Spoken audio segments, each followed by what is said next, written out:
Yo, what is up mga bro? We're back with another video, and for today, mag-unbox na naman tayo ng Blockies Transformer Defenders version na na-order natin sa Shopee. Let's go!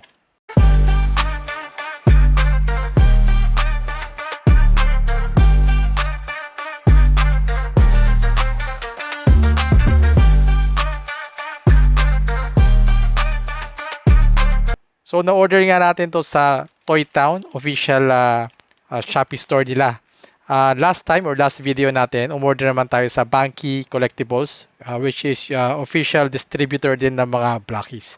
So tara, dumating yung package. So ganito lang siya, naka-bubble wrap o naka-plastic na ganito.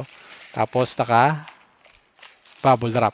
So yung sa Banky Collectibles, meron pa silang box or karton tapos naka-bubble wrap. Pero ang importante naman dumating yung product ng maayos at hindi naman siya gusot-gusot or wasak-wasak yung box. So let's open it.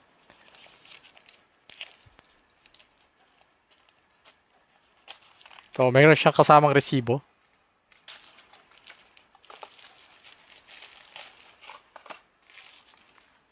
So, 2 pieces ang in-order natin. Isang version or Series 2 at isang Series 4. So, gaya nung nakaraang video, so para daw malalaman kung robot or vehicle yung nakuha. So, kung pumunta kayo sa mga mall, makita mo yung mga bibili ng mga Blockies, sinishake-shake din ng ganyan, di ba? Doon mo daw malalaman kung robot or vehicle. Pag maraming mga parts, pag inalag mo, pag mukhang maraming parts, yun daw ay robot. Pero pag parang konti lang yung parts, yun daw ay vehicle. Okay? So, tingnan natin kung tama yung yung assumption or tama yung ating hinala. Okay?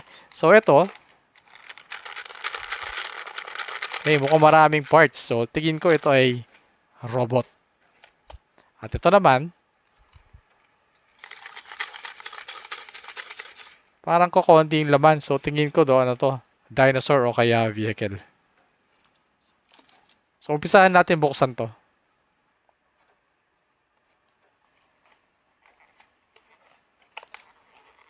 Huwag muna natin tignan yung card sa loob. So, subukan natin alamin kung ano yung laman niya sa pamamagitan sa pagtingin ng mga parts.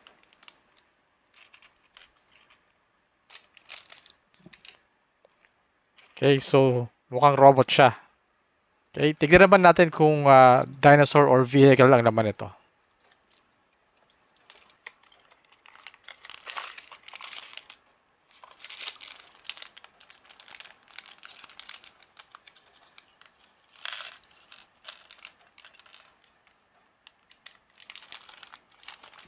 Vehicle nga. So, tama yung assumption natin, no? Na pag maraming spare parts pag inalog mo ay robot, pero pag inalog mo ay konti lang ang spare parts, sa tingin mo ay vehicle siya. So, yung robot na nakuha natin ay si Ironhide.